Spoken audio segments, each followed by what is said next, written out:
அது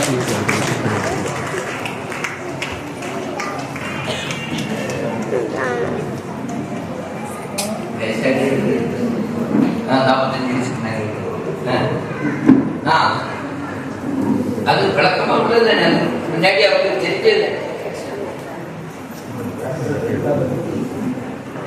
அது நான் கேட்கணும் முடிவாக. அதாவது நம்முடைய இதை கொடுத்துருமா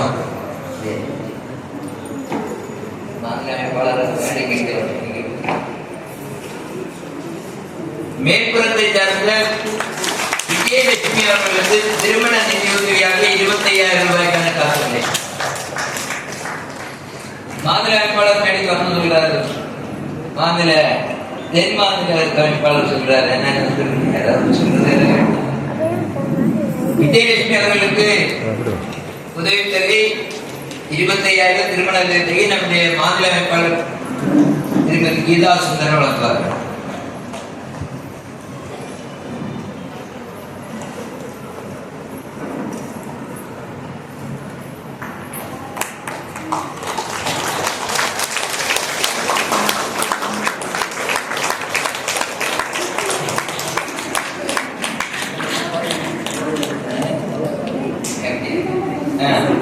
சரி, நம்ம இங்கே மாநில வேட்பாளர் மேடையில் அழைக்கிறதுக்கே நாம தனியாக கொஞ்சம் வேலைப்பட்டு. இப்போ நம்முடைய இந்த உதவித்தொகை எல்லாம் வளர்க்கறதுக்குன்னு ஒரு நியதி வச்சிருக்கோம். அது அமைப்பாளர்களுக்கு நீங்க அமைப்பாளர்கிட்ட விண்ணப்பம் கொடுத்து அமைப்பாளர்கள் அதை வந்து பார்த்துட்டு எவ்வளவு கொடுக்கணும்னு சொல்லி அந்த கடிதத்துக்கு கீழே இவ்வளவு கொடுக்கணும்னு எழுதி நம்ம கொடுத்தாங்கன்னா நாம அவங்களுக்கு அந்த உதவித்தொகை கொடுக்குறோம். உதவித்தொகை கொடுக்கறது வந்து விண்ணப்பம் வந்த உடனே கொடுக்க மாட்டோம். வங்கியில வட்டி வரணும். வட்டி வந்ததும் முதல் அந்த வரிசை கணக்குப்படி கொடுத்துட்டே இருக்கும். அதனால யாரு முடிவு பண்றாங்க அப்படின்னு யாரு முடிவு பண்றது? அமைப்பாளர் முடிவு பண்றது. நீங்க என்னால உங்களுக்கு ஏதாவது அத்தியாவசியமான தேவை உதவித்தொகை வேணும் அப்படின்னா யார்கிட்ட தான் கேட்கணும்? அமைப்பாளர்கிட்ட கேட்கணும். நேரே வெள்ளி மணிக்கு வரக்கூடாது. சரியா? அமைப்பாளர்கிட்ட கேட்கணும். அமைப்பாளர் இவ்வளவு கொடுக்க தேவை இருக்கு, இவ்வளவு கொடுக்கலாம் அப்படின்னு சொல்லி அவர்களை எழுதி கொடுத்தாங்கன்னா நாம என்ன பண்ணுவோம்? அது நமக்கு வட்டி தொகை. அதாவது நம்முடைய ஸ்ரீராமகிருஷ்ண சேவா சங்கத்துல நான் முன்னாடி சொல்லியிருக்கேன்னு நினைக்கிறேன்.